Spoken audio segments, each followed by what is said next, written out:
Hey there, everyone, and welcome back to Utility Sports. Today, we're going to be taking a look at the 2021 NBA draft. I know this is NFL draft weekend, but we are still going to be pushing out some of these NBA mock drafts for you guys. And looking at this here today, this is based off the current standings of the NBA. Notice there's quite a few shakeups in the top half of the draft, specifically here the Golden State Warriors. The biggest one, they now own the 4th overall pick, since the pick from the Minnesota Timberwolves is top 3 protected from that D'Angelo Russell trade. Huge shakeup here. We see the Warriors in the lottery twice. Orlando Magic have spiraled all the way top 3. The Oklahoma City Thunder, with a recent losing streak, have propelled themselves into the top 5 now. Crazy shakeup, and a little bit of housekeeping that we need to touch on here. This pick 1 right now would convey to Houston. This is the Rockets pick at 1 because of the top 3 protection that they have in that trade with the Oklahoma City Thunder from Russell Westbrook. Therefore, pick 17 would convey to Oklahoma City on their swap rights that they have.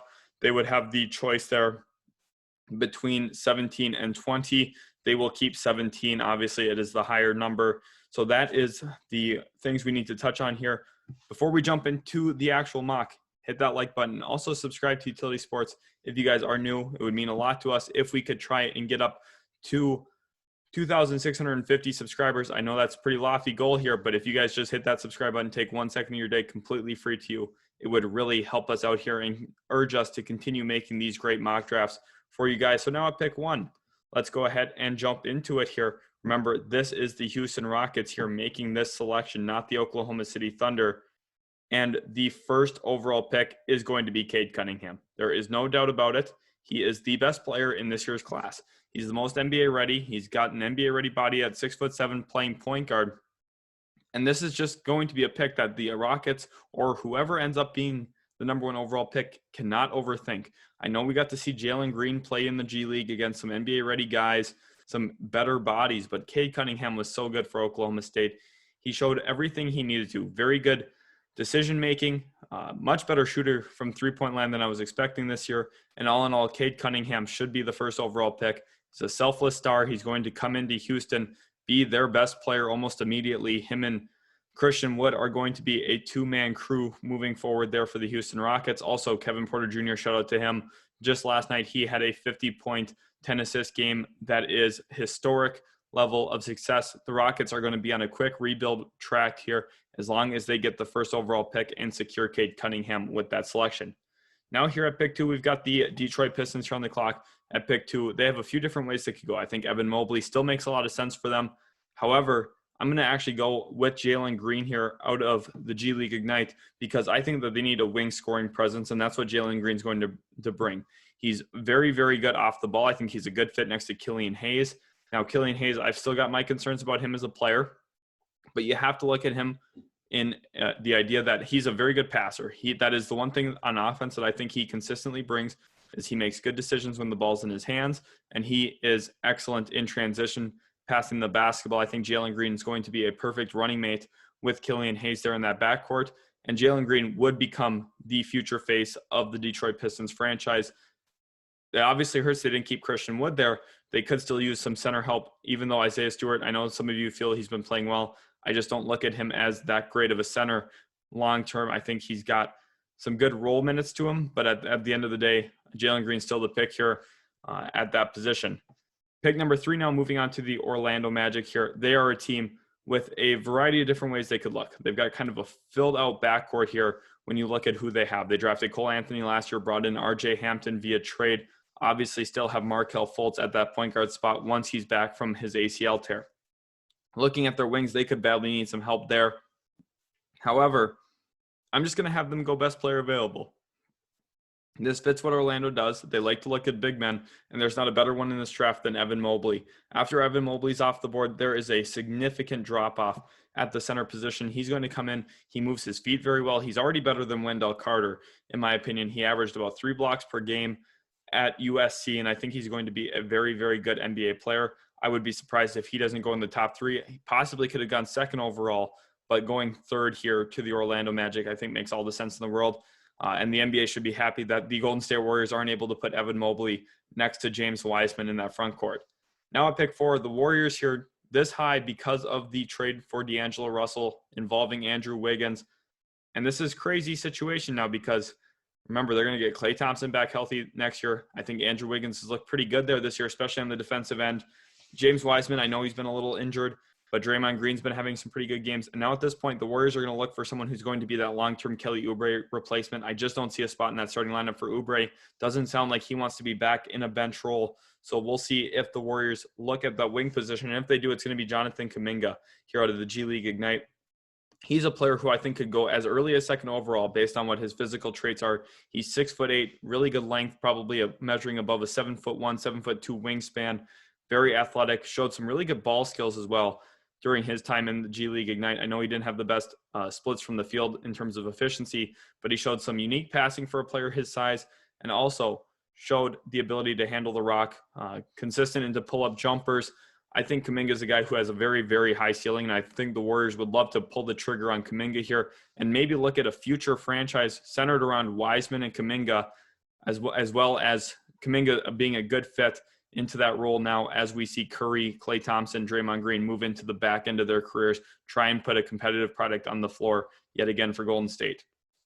Pick 5 now, we do actually have the Oklahoma City Thunder here. This is their first pick in the first round. Remember, Cade Cunningham was not their actual selection.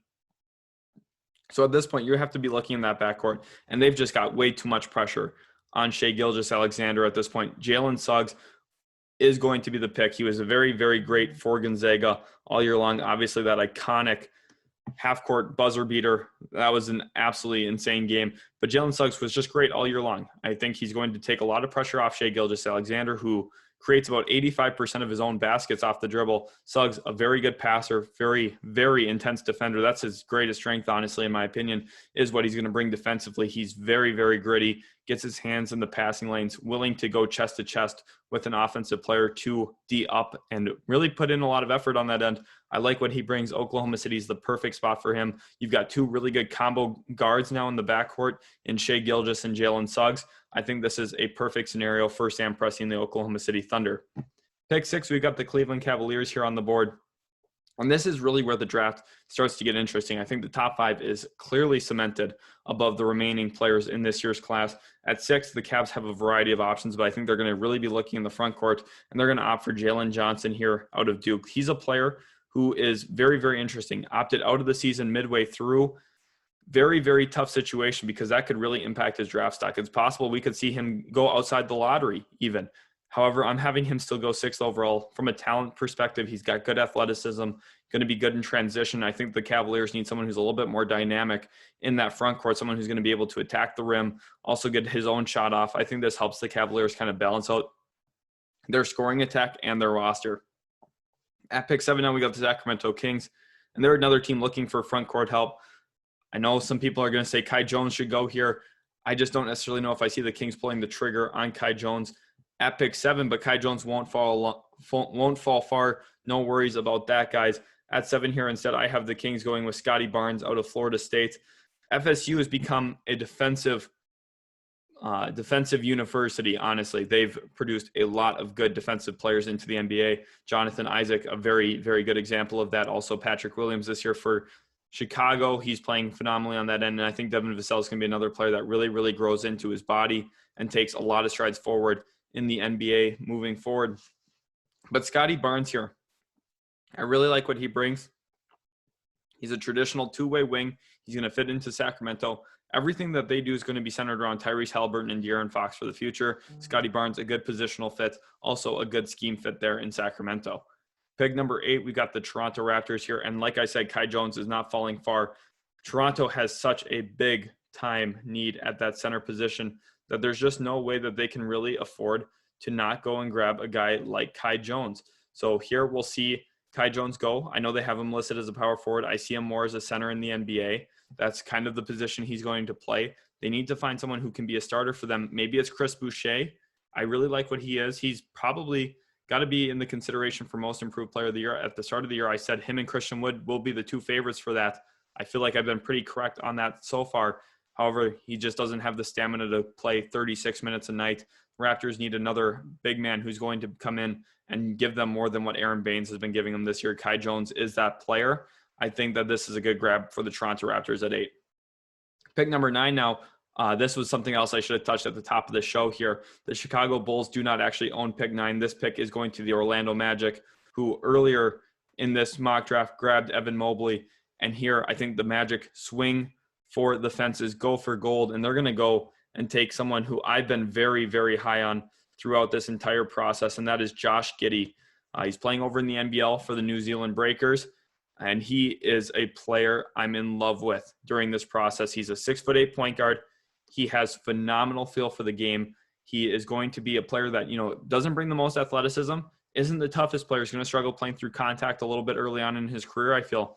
But you can't teach what he has in terms of his feel for the game, his ability to read where the defense is, see his teammates on straight line cuts, on backdoor cuts, a lot of different areas. Josh Giddey's really good. Plus he has that high passing angle being at 6'8" as a point guard. He goes to the Orlando Magic here. In this draft, they pulled Evan Mobley and Josh Giddy, getting a big man who's going to be very versatile, and also getting a guard who has a lot of different feel for the game, also can stretch the floor and shoot it quite well. He's going to be a triple-double machine. I think he's a perfect complement next to Markelle Fultz, who can maybe be a little bit more of that attacking guard, and Josh Giddey can kind of take a little bit more of that playmaking role, even though Fultz is capable of doing that as well. Pick number 10, now we've got the New Orleans Pelicans here, and I've been critical of them all year long. Stan Van Gundy's running this team into the ground. I got long-term questions about them. They haven't improved as a team despite Zion Williamson playing much better. Brandon Ingram's taken a little bit of a step back because of Stan Van Gundy's floor spacing and the offense he likes to run there. They also traded their shooting away this trade deadline with both Nico Melli and JJ Redick going to the Dallas Mavericks. So I've got some real questions for the Pelicans long-term, and it all starts with shooting, and they're going to address that now. They're going to go grab Moses Moody out of Arkansas. I know his shooting numbers don't necessarily suggest he was the best shooter, but he had to take a lot of tough shots there at Arkansas, creating off the dribble for himself. I think this is something the New Orleans Pelicans badly need, and he's going to be a sniper at the NBA level, especially if Lonzo Ball is still there in New Orleans at the start of next season. I could see Moses Moody being a perfect fit into a potential lineup where you see Lonzo Ball, Moses Moody, Brandon Ingram, Zion Williamson, and then pick your fifth. I wish it wasn't Steven Adams. I was very, very critical of that earlier when they made that trade. Steven Adams kind of destroyed some of the spacing there for him. Now, sure, he does provide a lot of nice things. Very good screener, good defensive player as well, good on the boards. But at the end of the day, their offense has a lot of question marks. I think Moses Moody is one way to get this train back on track for New Orleans. Pick 11, we have the Washington Wizards, who are playing themselves into a possible playoff berth. If they keep playing well, roll into the play-in tournament, they could see themselves unseeding one of the 7 or 8 seeds and getting into the postseason yet at this point with Russell Westbrook and Bradley Beal. I thought this team was going to be better from the start. They're finally starting to pick up where they're at. And here at 11, I have them taking a little bit of a project player, and that's Usman Garuba out of Real Madrid, the under-18 league in Spain. And I really like what he does bring in terms of what his potential upside is. He's very, very good defensively in terms of a potential upside. He is going to be someone who cuts off straight line drives well, moves his feet very well for a center. Now, the one thing, he's a little undersized, only 6'8", but he can sky. He can get up there for rebounds. I think he's got to get a little bit stronger yet. Like I said, he's a project here for the Wizards, but they badly, badly need center. And there's not a better option at pick 11 in this year's draft to grab, especially with Kai Jones already off the board. If they are set on grabbing a center this year, which I think they should be, Usman Garuba has to be the pick here, and you have to take a long-term approach with him. Probably going to see Thomas Bryant there, Daniel Gafford there for the foreseeable future as Usman Garuba kind of develops into an NBA-ready center. Pick 12, we got the Indiana Pacers now on the clock, and you're looking at them grabbing one of my favorite players in this year's class, and that is Davion Mitchell, the point guard out of Baylor. He's a little undersized, only 6'2", but I think this is a phenomenal landing spot for Davion Mitchell there with the Indiana Pacers. You've got to look at him being a star defensive point guard in the future, and you're putting him into a team that probably needs a guard behind Malcolm Brogdon anyway, but I could really see Malcolm Brogdon getting moved in the future. I think the Pacers are going to try and rework this roster a little bit, and I don't see Brogdon necessarily being a part of the long-term future. At pick 13 now, we have the Golden State Warriors on the clock, and at this point, they have already made a big-time move grabbing Jonathan Kuminga in the top 4. So at this point, they are going to look into their backcourt a little bit, and they're going to opt for Keon Johnson here, the guard out of Tennessee. He's a little bit bigger guard, 6'5", and I think he brings an element that they badly need into their offense. I think that they're missing Sean Livingston, what he gave them as someone who could get into the lane, penetrate off the wing, penetrate off the perimeter, use the pick and roll, and get into the lane, finish in the lane. Keon Johnson is going to give them that. He's a very good ball handler. I think he could grow as a shooter in a lot of different ways, but Golden State doesn't need more shooting, especially once Klay Thompson is back. They need someone who's going to give them a little bit of an attacking mode point guard off the bench, and Keon Johnson will be that. I think he immediately supersedes Nico Mannion as the backup point guard there in Golden State, and he is going to be a nice option for them. Pick 14, now we got the San Antonio Spurs here, and they've got a lot of question marks. A lot of their roster is going to be heading for free agency. So this is kind of a pick 'em now at this point for San Antonio. I feel like that they have their backcourt of the future set with DeJounte Murray and Lonnie Walker. So they have to look in a few different areas. They could look at the front court in terms of finding a small forward or power forward to complement Keldon Johnson and Devin Vassell, or they could look at center. Like I said, center, I just don't love the value here at pick 14. I don't see the Spurs grabbing one, especially with Usman Garuba off the board. Otherwise, he probably would have been my mock selection here. Instead, at this point, I'm going to have them opt for the best player just available at this point, and that is going to be Corey Kispert here out of Gonzaga. He is a senior there, but I think he's a very, very good player nonetheless at the position. He's going to be able to stretch the floor for them. He can really, really shoot the ball. Spurs need someone who's going to be a floor spacer. Right now, they're really relying on Patty Mills a lot to stretch the floor. I think at this point, Corey Kispert is the safe pick. We probably see them move on from DeMar DeRozan. I don't think he'll be back. I don't think Rudy Gay will be back. And we see them turn their approach to a team centered around DeJounte Murray, Lonnie Walker, Keldon Johnson, Devin Vassell, and now Corey Kispert. Pick 15, we got the Charlotte Hornets here now on the clock, and they're going to look in that backcourt a little bit, find someone who I think would be a really good fit next to both Gordon Hayward and LaMelo Ball, and that is James Bouknight here out of the University of Connecticut. I think he's a pretty solid scorer of the basketball. I think he's also a little bit of an underrated playmaker. My question is, does he have an elite trait that translates to the NBA?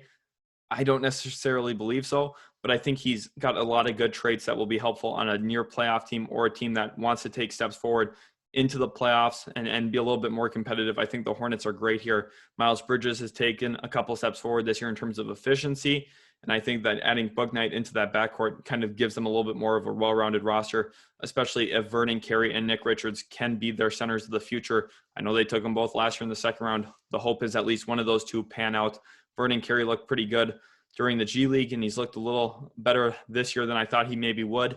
I have a little bit more hope there that Vernon Carey could be the center of the future for Charlotte. That's why I opt for James Bouknight in this week center class. Pick 16, the Memphis Grizzlies now on the clock. And this pick is one that I actually really, really love here. And it is Johnny Juzang out of UCLA. He is someone who's really played himself into having a market this offseason in the NBA draft. He can really, really shoot the basketball. He was a big part of UCLA's success during March Madness. We'll see. Last mock draft we did mock Johnny Juzang as well. However, he was not on this. He was not on the board at this point. So let's see if we can do some Command F work here and find Johnny Juzang. At this point, it does not look like we're going to be able to find Johnny Juzang. Just give me 1 second here as I look for Johnny Juzang on this website. Sorry about this, guys. We had the same issue last mock draft. We'll see if we are able to find Johnny Juzang at all. I'm looking through here one more time. I might just be missing him too, and you guys are going to be like, oh, he's right there. How are you missing him? I'm not seeing Johnny Juzang. What we might do is let's sort it by sophomore quick and check if we can find him on there. Let's look for UCLA. Oh, I got excited. I saw Jaime Jaquez. We're going to put Jaquez here. This is Johnny Juzang, though the pick is not Jaquez. It is Juzang, just so you guys are aware of what I'm doing. I think Johnny Juzang's played himself into a first-round pick with how well he played in March Madness. We see him go to Memphis here. They need someone who can space the floor. I like that pick a lot. Now at pick 17 here, remember, this is not actually the Houston Rockets, but this is the Oklahoma City Thunder. And with this pick, they're going to take Zaire Williams. He's fallen a little bit on this board. I think it's very possible he should still be a lottery pick. However, he falls to 17. The Thunder snatch him up, another guy who can maybe be a little bit more of a playmaker for that roster. Like I said at the top of the show, a lot of pressure on Shai Gilgeous-Alexander to create for this roster. They need some more guys who can be creators themselves. Zaire Williamson, a unique player, quality playmaker. Alexei Pokusevsky is already there. I think adding in Zaire Williams could give this team a real optionality of being a very good passing team in the near future. The Oklahoma City Thunder should be very happy he fell to them at pick 17. Now at pick 18, we got the Boston Celtics here, and this is a pick I actually really love. They go ahead and swing on BJ Boston, someone who was a top 10 player coming out of high school, had a really, really up and down tumultuous season for Kentucky. However, he's got the physicals you're looking for, and if there's a coach I can trust to develop BJ Boston, it's going to be Brad Stevens. The nice thing about this is the Celtics need someone who could be a wing scorer for them down the road on cheap contract. I don't know if Evan Fournier will be back. BJ Boston has all the makings of being a scorer off the bench for them early on. Question marks are his efficiency. However, Boston, they don't need to necessarily have this pick be a hit to still continue being a good team. I think that they can afford to take the risk here on BJ Boston. If it doesn't work out, they tried it. They went for the fences. BJ Boston can be someone who does make this franchise a legit contender a few years down the road if everything pans out in his career and you add him into the trio of Jaylen Brown, Jason Tatum, and obviously there as well, Kemba Walker. BJ Boston could be a very nice piece. However, if it doesn't work, they have the infrastructure to absorb a blow on a missed pick here at pick 18. Pick number 19, now we've got the Atlanta Hawks, and they're going to go with a little bit of a safer approach, someone who I think is going to translate fairly well to the NBA, but with a lower ceiling, and that is actually Ayo Dosunmu out of Illinois. Let's see if I can find Ayo on here. Point guards. Sorry, the website here should be a little bit better. It's not necessarily set up in the best way possible, but Ayo Dosunmu is the pick here. There he is. The junior out of Illinois. And I think that this is a good pick for Atlanta because I think that they're looking for someone who can take a little bit of pressure off of Trae Young. However, I think he can also coexist with Trae Young. He's going to be a quality defender, and the Hawks are just looking for some depth at this point. Ayo Dosunmu, an NBA-ready player, played very well for Illinois this past year. I think he's a great fit in Atlanta. Now at pick 20, we do have the Houston Rockets here, and they're actually going to reach quite a bit at pick 20. At this point, it is for a player that probably shouldn't be a first-round pick, if I'm going to be completely honest with you guys, but they badly, badly, badly need to address this position, and that is the backup center spot, and they're going to actually opt for, let me see if I can find him. They might have him listed. Well, he should be under the seniors because he is a senior. Let me look under the centers and see if I can find him on there. Again, this website is not necessarily the best, but is the best that we have available to us at this point with the updated players. So we'll see if we're able to find who we're looking for here. Let me see if I can Command F this again.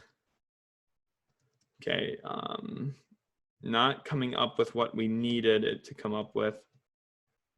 There's no, okay, well, this is tough. The pick here is Jericho Sims, the center out of Texas. I know he's a backup center. We're going to put Kai Soto here, but remember, this is Jericho Sims.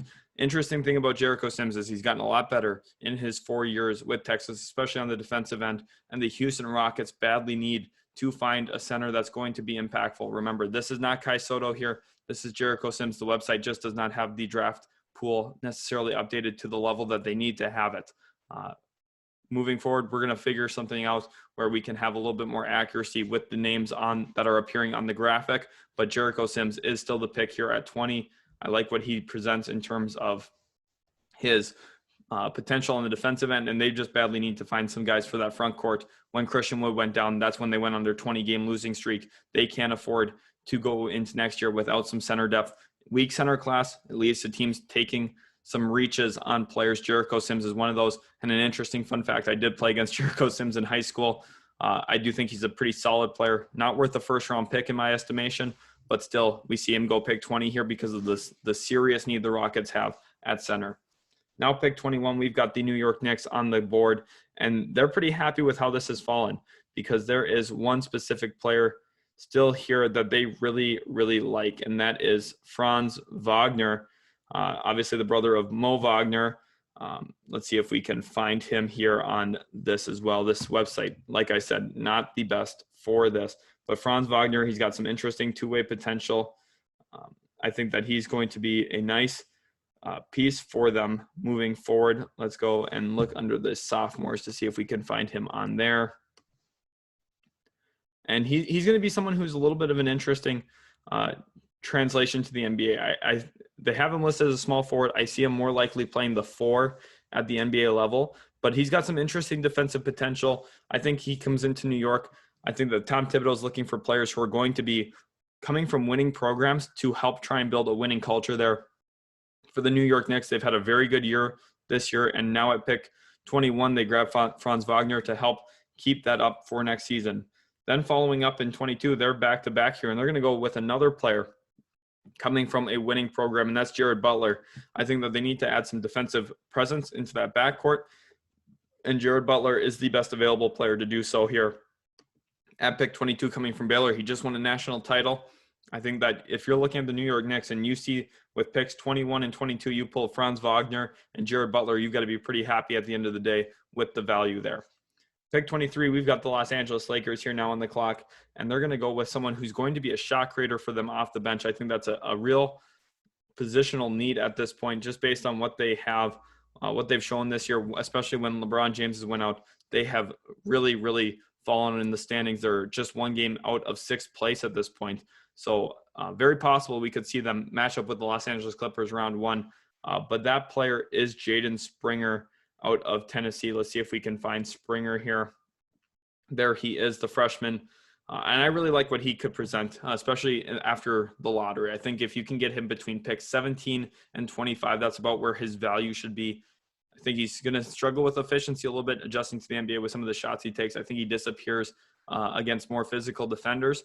But the Lakers here are a good landing spot because of what they already have with LeBron, Anthony Davis. They just need someone who can create shots off the bench, and that'll be Jaden Springer. Pick 24, you're looking at the Houston Rockets now on the board yet again. We just had them go with Jericho Sims at pick 20.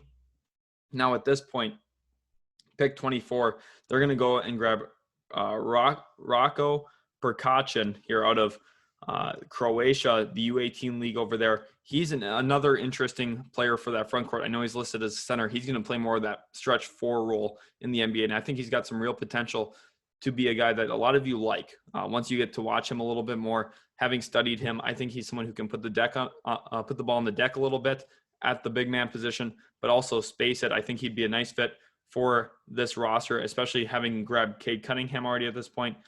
Adding in Jericho Sims is more of a traditional big, then Rocco Perkacin is going to be a very, very nice option for them to stretch the floor. And like I said earlier, it's all about finding some front court help there in Houston. Pick 25, we've got the Philadelphia 76ers. I'd be surprised if they have this pick on draft night, to be completely honest with you. Daryl Morey hasn't made a first-round pick since 2015. But we'll see if they do hold on to it. And if they do, it'll be Josh Christopher. They're going to look for someone who has some real upside. They're in a very, very good situation. Obviously, having their young stars there in Ben Simmons and Joel Embiid gives them a little bit of flexibility to take a swing and miss risk on a guy like Josh Christopher. Did not shoot the ball well at Arizona State this past year, but he's got real shot creating potential, and he's a player I like athletically as well. He goes 25 to the Sixers here. Pick 26 now, the Denver Nuggets are on the board, and they're going to also be a team looking for real shot creating potential off the bench. And this is a pick that I actually really, really, really love for them, and that's Cam Thomas, the freshman out of LSU. That entire LSU team has really departed. A lot of them going to the NBA. Trendon Watford is one of them. Javonte Smart as well. Even Darius Days was a surprise a surprise declare for the NBA draft, but Cam Thomas was the best of them all. He led all freshmen in scoring, averaged about 22 points per game, was a beast for them in the tournament as well. And I think Cam Thomas is going to really lead a nice bench unit for Denver, especially when Denver's looking at it and saying we have to find some way to get some more creation potential off of our backcourt, especially for life post Will Barton. Right now with Jamal Murray out with that injury as well, it puts a little bit more pressure on that backcourt. They had traded their point guard that they drafted last year in the first round, RJ Hampton. Cam Thomas comes in now, fills in that position, and gives them a real shot creator off the bench. Pick 27, we got the Los Angeles Clippers here now at this point, and they're going to look and actually opt here for a guard out of Gonzaga. Not Jalen Suggs, obviously. Sorry about this, guys. I clicked on a link on accident. They are going to be looking at the point guard position, but not someone who has been in a lot of our first-round mocks. It's actually going to be Joel Ayahi out of Gonzaga. He's someone who can really, really rebound the basketball. The Clippers have shown their hands before. They like to draft bigger guards. I think Joel Ayahi fits into that. He's a 6'5" guard, and he can really, really rebound the basketball. For a while this year, he was averaging 10 rebounds a game. Now he's not going to do that in the NBA, but he's got some physical traits. The Clippers are going to look to try and develop him a little bit, and he can help contribute to winning immediately upon arriving to the NBA. Pick 28, now we have the Brooklyn Nets here, and they're going to opt for Sharife Cooper, the freshman out of Auburn. I really like what he brings as a passer of the basketball. I know some of you might be saying, well, how'd you have him fall to 28? What the heck? Go look at his efficiency. He's not an efficient player when he's trying to score the basketball. This is why he slides. The Brooklyn Nets have a very good infrastructure. They could just use someone to move the basketball for that second unit, especially with my assumption that Spencer Dinwiddie will not be back. Sharife Cooper, a very, very, very good playmaker. I'm being very generous with saying he's still a first-round player with some of his downfalls as an efficient scorer of the basketball. He's just not efficient in that area. But Sharife Cooper, perfect fit for Brooklyn here, can play make off the bench for this unit. I like it a lot. Obviously, they got Harden, Kyrie Irving, and Kevin Durant, but I think that they could use someone, especially with some injury management there. I think the Nets need another player who can create for others. Pick 29, we've got the Phoenix Suns now at this point, and they're going to opt for a player that's fallen a little bit, and that's Greg Brown out of Texas, the freshman. I like what he presents from an athletic standpoint. Now, I've got some question marks about his efficiency as well. You probably are noticing these players that aren't efficient. I just don't have them going as high because I think GMs really do look at that, especially when you're trying to build a winning product. Greg Brown might not contribute to that as well as many would hope, but there is always the upside that maybe he could be a really good grab here for Phoenix. They've had a really good year, and I think putting him with Chris Paul could be a very good move for his career. Let him play off ball early, and he also does have some potential to become a scorer of the basketball with him putting it on the deck. I think he's an intriguing pick here in the back end of the first round. And with the final pick of the first round, before we jump into that, just want to urge you guys, hit that like button if you did enjoy today's mock draft video. It's been a lot of fun recording it, and we'll be continuing to record a lot more of this NBA draft content because this is something I live for. I usually write out about 140 plus pages of NBA draft content, so we'll start covering some of that here in the coming weeks here on the channel as well. Pick 30, now we got the Utah Jazz, and they're going to opt for center/power forward Day'Ron Sharpe out of the University of North Carolina. He's a guy who I thought early on in the process maybe could have been a lottery pick. Just didn't work out that way, though. Didn't have quite the year at UNC I was expecting him to. But all in all, I think he's a very intriguing player for the Utah Jazz. I think that they could use a little bit of depth in that front court long term. We'll see exactly how everything rolls for them, especially if Derek Favors. Will he be around long-term or not there in Utah? We'll see. At this point, I think Day'Ron Sharpe gives them a long-time replacement, long-term option at that center position. A little bit of notes here, again, for those of you who are maybe just looking at this. Jaime Jaquez here is actually supposed to be Johnny Juzang. They just didn't have him on the site. And Kai Soto here is not supposed to be Kai Soto. This is supposed to be Jericho Sims. This has been an interesting mock draft. Hopefully you guys did enjoy it a lot. Big shakeups here, especially with the Warriors now picking in the top 5. Crazy, crazy turn of events. You guys are going to want to be subscribed so you don't miss out on any of this basketball content going up to the NBA draft, which is in late July this year. Thanks again, guys, so much for all the support, and we'll catch you in the very next Utility Sports video.